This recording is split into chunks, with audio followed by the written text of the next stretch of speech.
अस्सलाम वालेकुम dear students. आज हम जिस टॉपिक पे बात करना चाहते हैं वो है लिपिड्स। यानी लिपिड्स जो है ये कौन कौन से एलिमेंट से बना है और इसके जो प्रॉपर्टीज़ है वो क्या होते हैं और उसकी जो क्लासिफिकेशन है वो क्या होंगी। तो सबसे पहले हम उसकी डिफिनीशन के बारे में हम आते हैं कि organic molecules which are composed of carbon, hydrogen, oxygen, nitrogen and phosphorus. यानी ऐसा ऑर्गेनिक कंपाउंड जो कार्बन, हाइड्रोजन, ऑक्सीजन, नाइट्रोजन और फास्फोरस पर जो है वो मुश्तमिल होता है। तो ऐसे इस किस्म के मॉलिक्यूल को, इस किस्म के कंपाउंड को हम लिपिड्स कहेंगे। अगर हम इसके अलावा लिपिड्स की जो कंसंट्रेशन है प्रोकैरियोटिक सेल में और यूकैरियोटिक सेल में हम देख लें तो प्रोकैरियोट्स में लिपिड्स की जो परसेंटेज बनती है वो तकरीबन 2% जो है वो प्रोकैरियोटिक सेल में लिपिड्स मौजूद होता है। इसके अलावा यूकैरियोटिक सेल में ये तकरीबन 3% जो है वो लिपिड्स जो है वो मौजूद होती है। इसके यानी ज़्यादातर प्रोटीन जो है वो यूकैरियोटिक सेल में भी और प्रोकैरियोटिक सेल में भी प्रोटीन की बहुतायत जो है वो ज़्यादा होगी, लेकिन इसमें जो लिपिड्स की जो कंसंट्रेशन है वो 2% प्रोकैरियोटिक सेल में यानी बैक्टीरियल सेल्स में, साइनोबैक्टीरिया के सेल में इसकी जो कंसंट्रेशन है वो तकरीबन 2% बनती है। और यूकैरियोटिक सेल जो है, यूकैरियोटिक सेल में तकरीबन 3% जो है वो लिपिड जो है वो मौजूद होती है। आइए हम इसकी कुछ प्रॉपर्टीज़ के बारे में हम जानेंगे कि इसकी प्रॉपर्टीज़ जो है वो कौन कौन से इसकी प्रॉपर्टीज़ में यानी कौन कौन से प्रॉपर्टीज़ इसमें शामिल हैं। तो दे आर नॉन पोलर, चूँकि ये ऑर्गेनिक कंपाउंड में यानी लिपिड जो है ये नॉन पोलर हैं, तो नॉन पोलर की बिना पर ये पानी में हल नहीं होता, लेकिन ऑर्गेनिक जितने यानी मॉलिक्यूल्स होते हैं या ऑर्गेनिक सॉल्वेंट जिसको हम कहते हैं उसमें सॉल्युबल होते हैं। मिसाल के तौर पर they are soluble in organic solvent such as alcohol, ether, acetone, benzene, इस किस्म के मुरक्कबात में ये हल होते हैं।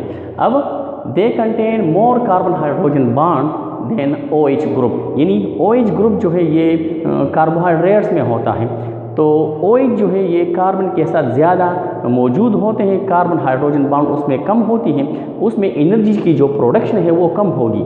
लेकिन लिपिड्स में कार्बन हाइड्रोजन बॉन्ड ज़्यादा होगी, कार्बन ऑक्सीजन बॉन्ड जो है वो कम होगी, क्योंकि लिपिड्स में ऑक्सीजन की तादाद जो है वो कार्बोहाइड्रेट की निस्बत कम होगी।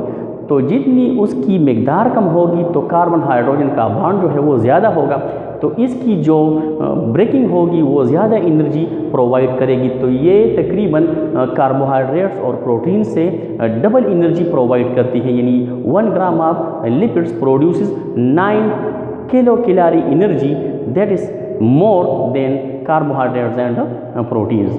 तो इस वजह से इसमें कार्बन हाइड्रोजन की जो बॉन्ड है वो ज़्यादा होगी बनिस्बत कार्बन हाइड्रोक्साइड की।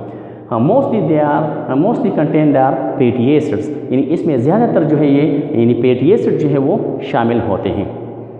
अब इसकी क्लासिफिकेशन की तरफ हम आते हैं, तो क्लासिफिकेशन में लिपिड्स की जो क्लासिफिकेशन है वो हमने इस तरह डिस्कस की कि acyl glycerol, phospholipids, waxes, steroids और टर्पिनाइड्स, ये लिपिड्स की क्लासिफिकेशन है। इसमें एसाइल ग्लिसरॉल जिसकी मशहूर एग्जांपल जो है वो ट्राइग्लिसराइड है, तो एसाइल ग्लिसरॉल यानी उस ट्राइग्लिसराइड उसमें शामिल है। फास्फोलिपिड्स हैं जो जिसमें फास्फोरस भी होता है, वैक्सेस, स्टीराइड और टर्पिनाइड, ये हम इंशाल्लाह अगले लेक्चर में हम ये इसको डिस्कस करेंगे।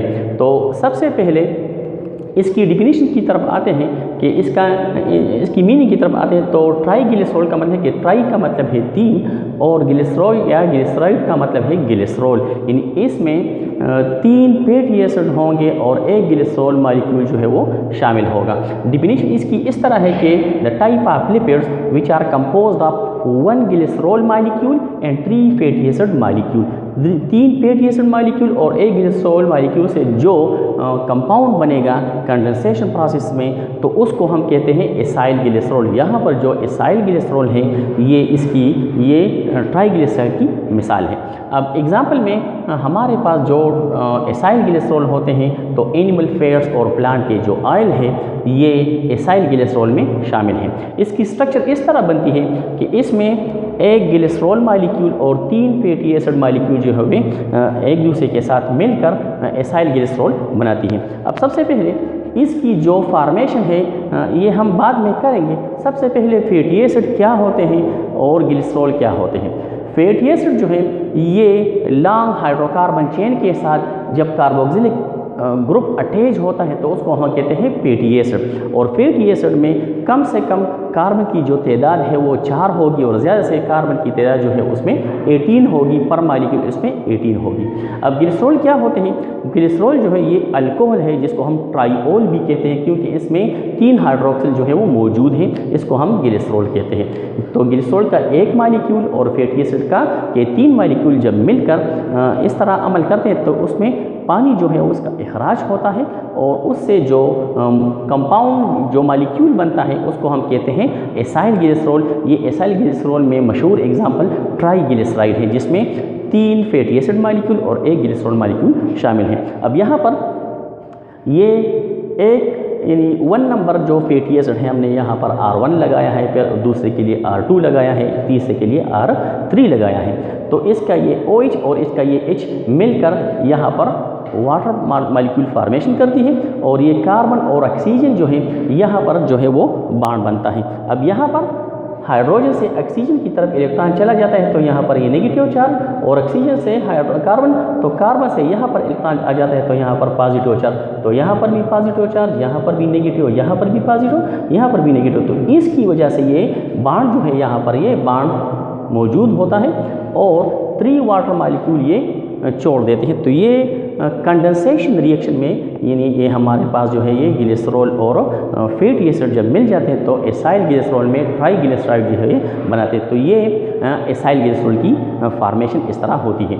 अब फैटी एसिड को अगर हम ज़रा और तफसील से पढ़ लें तो फैटी एसिड हम कहते हैं कि फैटी एसिड को हम 2 ग्रुपों में तकसीम करते हैं। एक को हम कहते हैं सैचुरेटेड और दूसरे को हम कहते हैं अनसैचुरेटेड। सैचुरेटेड का मतलब ये है कि कार्बन कार्बन के दरमियान जो है वो सिंगल बॉन्ड होगा, इसमें एडिशन रिएक्शन नहीं होगा, यानी ये एडिशन रिएक्शन शो नहीं करता, ना हाइड्रोजन इसके साथ ऐड होता है ना दूसरा एलिमेंट इसके साथ यानी ऐड होता है। तो ये सैचुरेटेड हाइड्रोकार्बन, ये सैचुरेटेड लिपिड्स जो है ये अमूमन ये हम कहते हैं कि ये इसकी मिसाल है। इस यहाँ पर हमने मिसाल ली है पाल्मिटिक एसिड जो 16 कार्बन पर मुश्तमिल होता है। अनसैचुरेटेड लिपिड जो है ये मुश्तमिल होता है जिसमें कार्बन कार्बन के दरमियान एटलीस्ट 1 डबल बॉन्ड ज़रूर मौजूद होगा, तो इसको हम अनसैचुरेटेड कहेंगे। इसमें एडिशन ऑफ हाइड्रोजन भी हो सकती है, एडिशन ऑफ अदर एलिमेंट भी हो सकती है। इसमें मशहूर एग्जांपल जो है वो ओलिक एसिड है जो 18 कार्बन पर मुश्तमिल होती है। तो ये था लिपिड्स की जो कुछ उसके बारे में जो उसकी जो खसूसियात, उसकी डिफिनीशन, उसकी क्लासिफिकेशन, और उसमें हमने सिर्फ़ और सिर्फ एसाइल ग्लिसरॉल के बारे में कुछ बातें कही। उम्मीद है आपको ये वीडियो अच्छी लगी हो। अगले लेक्चर में हम इंशाल्लाह फास्फोलिपिड, वैक्सीज इसके बारे में हम पढ़ेंगे। शुक्रिया।